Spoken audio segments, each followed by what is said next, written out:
Shiv the destroyer Hindu धर्म के एक इंपॉर्टेंट भगवान है। लाखों लोग उनकी पूजा करते हैं। उनकी कहानियां शिव महापुराण में बताई जाती हैं। ये एंशिएंट टेक्स्ट शिव के कई रूपों को दिखाता है। वो भयानक भी हैं और दयालु भी, संहारक भी हैं और रचयिता भी। शिव को अक्सर एक तपस्वी के रूप में दिखाया जाता है। वो जानवरों की खाल पहनते हैं और अपने शरीर पर राख मलते हैं। वो अल्टीमेट रिनंसिएट हैं, सांसारिक इच्छाओं से दूर। फिर भी वो एक लविंग हस्बैंड और पिता भी हैं। यही कॉम्प्लेक्सिटी शिव को एंडलेसली फैसिनेटिंग बनाती है। उनकी कहानियां जीवन, मृत्यु और वास्तविकता की प्रकृति में प्रोफाउंड इंसाइट्स देती है। शिव महापुराण एक विशाल और प्राचीन ग्रंथ है। यह हिंदू धर्म के 18 प्रमुख पुराणों का हिस्सा है। संस्कृत में लिखा गया, यह सृजन, पालन और विनाश के कॉस्मिक ड्रामा का वर्णन करता है। महापुराण कई कहानियों के इर्द गिर्द स्ट्रक्चर्ड है। ये कहानियां सिर्फ एंटरटेनिंग नहीं है, ये सिंबलिज्म और डीपर मीनिंग से भरी है। ये शिव के व्यक्तित्व के अलग अलग पहलुओं और ब्रह्मांड में उनकी भूमिका को दर्शाती है। महापुराण स्पिरिचुअल सीकर्स के लिए एक गाइड बुक है। यह मुक्ति के मार्ग पर विजडम और गाइडेंस प्रदान करता है। इसकी शिक्षाएं मॉडर्न वर्ल्ड में भी रेलेवेंट हैं। शिव की सबसे पावरफुल इमेजेस में से एक है Nataraj, the lord of dance. यह कोई ऑर्डिनरी डांस नहीं है, यह सृजन और विनाश का कॉस्मिक डांस है। हर स्टेप के साथ शिव ब्रह्मांडों का निर्माण और विनाश करते हैं। वो समय की साइक्लिकल नेचर और सभी चीजों की इम्परमानेंस को रिप्रेजेंट करते हैं। यह नृत्य एक रिमाइंडर है कि सब कुछ कांस्टेंट फ्लक्स की स्थिति में है। न कोई शुरुआत है और न ही कोई अंत। जन्म, मृत्यु और पुनर्जन्म का बस एक एंडलेस साइकिल है। शिव को अक्सर उनकी पत्नी शक्ति के साथ चित्रित किया जाता है। शक्ति ब्रह्मांड की फेमिनिन एनर्जी को रिप्रेजेंट करती है।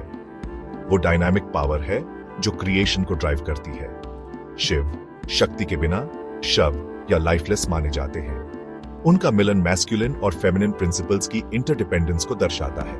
यह एक रिमाइंडर है कि हार्मनी के लिए बैलेंस एसेंशियल है। Section 5, the legend of Ganga, a river's descent. Ganga नदी को हिंदू धर्म में एक पवित्र नदी माना जाता है।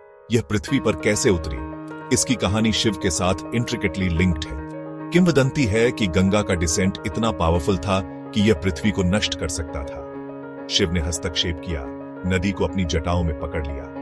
कंपैशन के इस एक्ट ने दुनिया को विनाश से बचाया। यह प्रोटेक्टर के रूप में शिव की भूमिका और प्रकृति के साथ उनके डीप कनेक्शन को भी हाईलाइट करता है।